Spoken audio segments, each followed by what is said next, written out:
ಈ ಬಗ್ಗೆ ನಾನು ಕೆಲವು ವಿಚಾರಗಳನ್ನು ಅತ್ಯಂತ ಸ್ಪಷ್ಟವಾಗಿ ನಿಖರವಾಗಿ ಹೇಳಲಿಕ್ಕೆ ಇಷ್ಟಪಡ್ತೇನೆ. ನೇರವಾಗಿ ಕಮಲ್ ಹಾಸನ್ ಅವರಿಗೆ. ಕಮಲ್ ಹಾಸನ್ ಅತ್ಯಂತ ಅದ್ಭುತವಾದ ಪ್ರತಿಭಾವಂತ ನಟ, ಎರಡು ಮಾತಿಲ್ಲ. ಅವರನ್ನ ಕನ್ನಡಿಗರು ಸ್ವೀಕರಿಸಿದ್ದಾರೆ, ಅವರ ಚಿತ್ರಗಳನ್ನು ಕನ್ನಡಿಗರು ನೋಡಿದ್ದಾರೆ. ಮತ್ತು ನನಗೆ ಆಶ್ಚರ್ಯ ಏನಂದರೆ, ಕಮಲ್ ಥರದ ನಟರಿಗೆ ಬಹಳ ಮೂಲಭೂತವಾದಂತಹ ಭಾಷಾ ವಿಜ್ಞಾನ ಯಾಕೆ ಗೊತ್ತಿಲ್ಲ ಅಂತ. There is a linguistic science. ಭಾಷೆ ವಿಜ್ಞಾನ ಒಂದು ವಿಜ್ಞಾನ, ಅದು ಸೈನ್ಸ್. ಅದು ಎಮೋಷನಲ್ ಆಗಿ ನಾವು ಅಭಿಮಾನದಿಂದ ಮಾತಾಡೋ ವಿಷಯ ಬೇರೆ. ವೈಜ್ಞಾನಿಕವಾಗಿ ಕನ್ನಡದ ಹುಟ್ಟು ಬೆಳವಣಿಗೆ ಪ್ರತಿ ಭಾಷೆಗೂ ಇದೆ. ಅದು ತಮಿಳು ಕನ್ನಡದ ತಾಯಿ ಅಲ್ಲ, ಇದು ಸೋದರ ಭಾಷೆ. ಇದು ಇಡೀ ಜಗತ್ತಿಗೆ ಗೊತ್ತಿರತಕ್ಕಂಥದ್ದು. ಇಷ್ಟು ದೊಡ್ಡ ನಟರಾಗಿ ಆ ಮೊನ್ನೆ ಇನ್ನೊಬ್ಬ ಮಹಾನ್ ಗಾಯಕ ಕೂಡ ಕನ್ನಡದ ಬಗ್ಗೆ ಬಹಳ ಹಗುರವಾಗಿ ಮಾತನಾಡ್ತಾರೆ. ನಾನು ಹೇಳೋದು ಏನಂದ್ರೆ, ಇವರೆಲ್ಲ ಇಷ್ಟು ದೊಡ್ಡ ಸ್ಥಾನಕ್ಕೆ ಹೋದವರಿಗೆ ಒಂದು ಪ್ರಾಥಮಿಕ ತಿಳುವಳಿಕೆ, it's a primary knowledge. Science ಪ್ರಕಾರ ಭಾಷೆ ಹೇಗೆ ಹುಟ್ಟುತ್ತೆ, ಕನ್ನಡದ ಬೇರು ಯಾವುದು ಅನ್ನುವಂಥದ್ದು.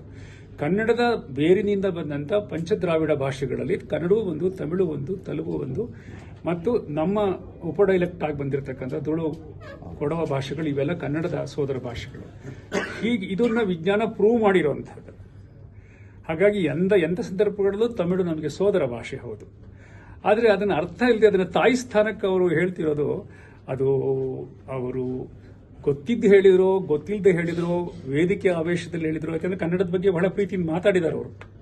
ರಾಜ್ಕುಮಾರ್ ಅವ್ರ ಬಗ್ಗೆ ಮಾತಾಡಿದ್ದಾರೆ, ಕನ್ನಡದ ಬಗ್ಗೆ ಮಾತಾಡಿದ್ದಾರೆ. ಅದು ತುಟಿ ಮೀರಿ ಅವರು ಆಡಿದ್ರೆ ಅವರು ಅದಕ್ಕೆ ವಿಷಾದ ವ್ಯಕ್ತಪಡಿಸಬೇಕು. ಯಾಕಂದ್ರೆ ನಾವೆಲ್ಲ ಸಾಹಿತ್ಯ ಓದ್ಕೊಂಡವ್ರಿಗೆ ಗೊತ್ತಿದೆ, ನಮಗೆ ಎಲ್ಲರಿಗೂ ಗೊತ್ತಿದೆ ಸಾಹಿತ್ಯನೇ ಓದಬೇಕು ಅಂತಲ್ಲ. ಸೊ ನಾವು ದಕ್ಷಿಣ ಭಾರತೀಯ ಭಾಷೆಗಳೆಲ್ಲ ನಾವು ಅಕ್ಕ ತಂಗಿಯರು ಹೌದು.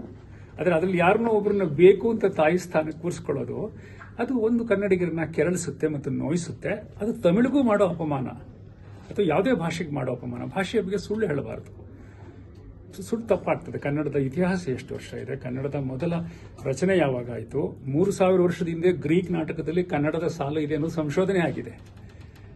ಈಗ ಕನ್ನಡಕ್ಕೆ ಬೂಕರ್ ಪ್ರಶಸ್ತಿ ಬಂದಿದೆ. ಇಡೀ ವಿಶ್ವ ಕಡೆ ತಿರುಗಿ ನೋಡ್ತಾ ಇದೆ ಕನ್ನಡದ ಸಣ್ಣ ಕಥೆಗಳ ಬಗ್ಗೆ. ನಮ್ಮ ಹಾಸನದ ಹೆಣ್ಣು ಮಗಳು ಬಾನು ಮುಷ್ತಾಕ್ ಅವರು ಬರೆದಿರುವಂತಹದ್ದು. ಇಂಥ ಹೊತ್ತಲ್ಲಿ ಒಬ್ಬ ದೊಡ್ಡ ನಟ, ಹಿರಿಯ ನಟ, ಬಹುಭಾಷೆಗಳಲ್ಲಿರ್ತಕ್ಕಂಥವ್ರು ಒಂದು ಆ ವಿಷಯಕ್ಕೆ ಗೊತ್ತಿಲ್ಲದಿದ್ರೆ ಅಂಥ ಪ್ರಶ್ನೆಗಳನ್ನು ಅವಾಯ್ಡ್ ಮಾಡಬೇಕು, ಗೊತ್ತಿದ್ರೆ ಖಚಿತವಾಗಿ ಮಾತಾಡಬೇಕು. ಹೀಗಾಗಿ ನನಗೆ ನೋವಾಗಿದೆ ಅವರು ಮಾತಾಡಿರೋದ್ರಿಂದ. ದಯವಿಟ್ಟು ಕಮಲ್ ಹಾಸನ್ ಅವರೇ, ನೀವು please study linguistic science. Linguistic science ಪ್ರಕಾರ ಪಂಚದ್ರಾವಿಡ ಭಾಷೆಗಳೆಲ್ಲ ಪರಸ್ಪರ ಸೋದರ ಭಾಷೆಗಳು. ಅವುಗಳ ಮಧ್ಯೆ ತಾಯಿ ಮಕ್ಕಳ ಸಂಬಂಧ ತರಬೇಡಿ, ಅದು ತಪ್ಪಾಗುತ್ತೆ. ಈ ರೀತಿ